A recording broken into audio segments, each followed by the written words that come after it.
অসমীয়া চলচ্চিত্ৰ জগতৰ আকাশৰ পৰা খহি পৰিল আৰু এটা উজ্জ্বল নক্ষত্ৰ। বিদায় অভিনেত্ৰী পূৰবী শৰ্মা।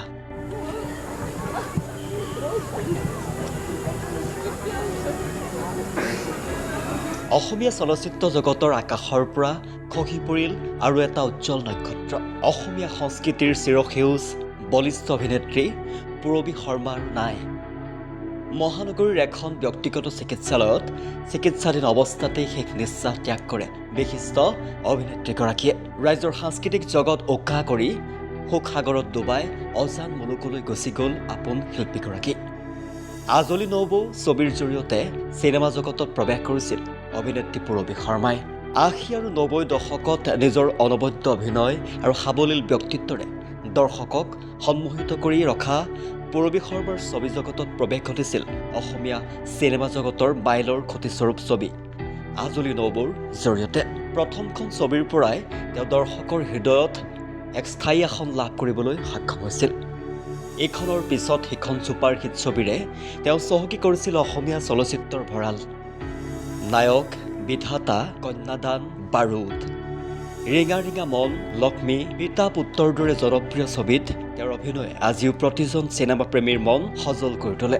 কেৱল এয়াই নহয়, সংকল্প, সোণমইনা আৰু অভিমানৰ দৰে কালজয়ী ছবিতো তেওঁৰ অভিনয় আছিল অনন্য আৰু অতুলনীয়।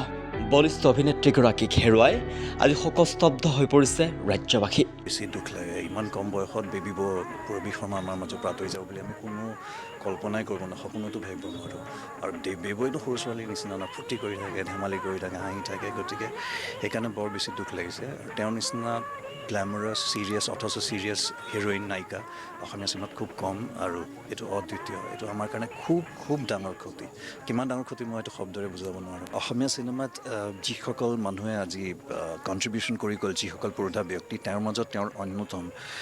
আৰু আজি যে বেবীবোৰ বিষয়ে এনেকৈ আমি পূৰবী শৰ্মাৰ বিষয়ে যে এনেকৈ কথা ক'বলগীয়া হ'ব মই ভবাই নাছিলোঁ।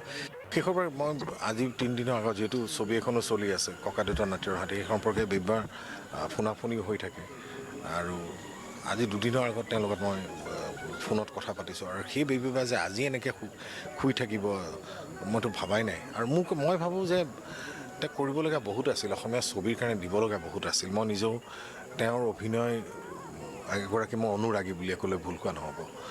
যিহেতু মোৰ 94 প্ৰথম ভ্ৰাম্যমান থিয়েটাৰ গৈছোঁ হেঙুল থিয়েটাৰত। সেই বছৰ বেবীবা পূৰবী শৰ্মা আহিছিল, আদিল হুছেইন আছিল, মই, আমাৰ মৃদুল ভূঞা আৰু ৰীণা বৰা, পৰাগ বৰুৱা আছিল। সেই তেতিয়াৰ পৰাই বেবীবা আৰু মোৰ মাজত এটা ভায়েকৰ এটা সম্পৰ্ক গঢ়ি উঠিছিল। আমি একেলগে ছবিও কৰিছিলোঁ, নায়ক কৰিছিলোঁ, বিধাতা কৰিছিলোঁ, তাৰপিছত কন্যাদান আৰম্ভ কৰি বহুত কেইখন ছবিত কাম কৰিলোঁ। আৰু ইমান টেলেণ্টেড এগৰাকী অভিনেত্ৰী এনেকৈ গুচি যাব নালাগিছিল, বয়স নহয় তেওঁটো যোৱাৰ। তেওঁ অসমীয়া ছবিক দিব লগা আৰু বহুত আছিল। কিন্তু এটা কথা, তেওঁৰ স্থান কিন্তু কোনেও দখল কৰিব নোৱাৰে। যিটো স্থান তেওঁ অসমীয়া ছবিত দেখি আহিছিলোঁ আমি, সেই বেবীবা ইমান সোনকালে যাব লগা হ'ব বুলি মই এতিয়াও কল্পনা ভাবি পোৱা নাই।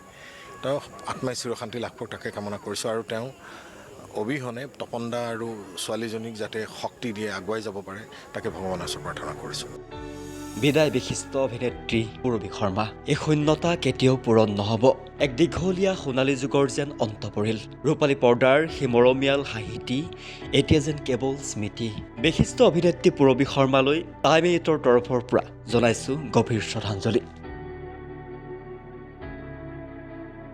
News desk, time 8।